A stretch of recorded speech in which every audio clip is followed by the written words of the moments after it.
Alright, here we have cart number 123, and the front face looks pretty clean. No dings or scratches, really. Okay, and on the side, there's a little divot, little mark there. It's not entirely smooth. There's a few ridges, but generally the surface is quite clean. And same thing along the back. There's a couple little dents here and there, but nothing major. Slight scuff mark.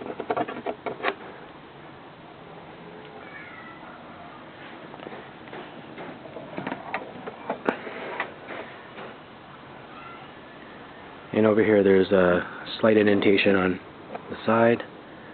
A little mark there. A little dent there. But this is cart number 123.